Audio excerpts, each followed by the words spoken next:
28শে ফেব্রুয়ারি শনিবার শিশির মঞ্চে অনুষ্ঠানের নাম তুমি আমি আর কবিতা এবং 6:30টায় শুরু এবং 6:30 মানে একটু আগে আসা উচিত, 6:30টার মধ্যে ঢুকে যাওয়া বাঙালির টাইম করলে হবে না।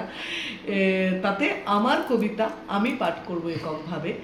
ওই সন্ধেটা শুধুমাত্র মানে আমি সবাইকে বলবো আসুন, কবিতাটা সামনাসামনি বসে শুনে আমরা আপনাদের সঙ্গে আলোচনা করি এবং কবিতার পরে নিশ্চয়ই আমরা কথা বলবো নিজেদের সঙ্গে যে কি হলো। আচ্ছা, ইন্টারঅ্যাক্টিভ সেশন থাকবে। হ্যাঁ হ্যাঁ, সেটা করবো, মানে সরাসরি সেই সুযোগ পাবে শতাব্দী রায়ের সঙ্গে কথা বলার। হ্যাঁ হ্যাঁ হ্যাঁ, সেটা সেটা একটা।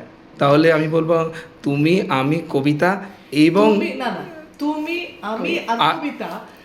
আমি তো হলাম, হ্যাঁ। কবিতা হলো তুমিটা কি, তুমি মানে তুমি আমার সঙ্গে কথা বলছো, সেটা হচ্ছে তুমি। বাহ, তার মানে আরেকটা অপশন খোলা রইলো যেখানে সরাসরি তোমার সঙ্গে কথা প্রশ্ন উত্তর হবে। হ্যাঁ, এবং এটা আমার মনে হয় তোমাকে একটা আলাদা আরো আগাম পথ চলার উৎসাহ যোগাবে, যে তাদের কি ফিডব্যাক, হাতে গরম অভিজ্ঞতা সেটা পাবে। সেটা মানে সেটা সঙ্গে সঙ্গে সামনে বুঝতে পারবো না, এবং সেই জন্যে আমার যে যদিও মানে ক্যাপাসিটি কম শিশুর মঞ্চে, বেশি লোক আসতে মানে আনা মানে এগুলো পাবে না, জায়গা দেওয়া যাবে না, তাই বলছি যারা প্রথম দিকে আসবে তারাই সিটে বসতে পারবে, তারাই দেখতে পাবে, তারাই টিকিট কাটবে আগে।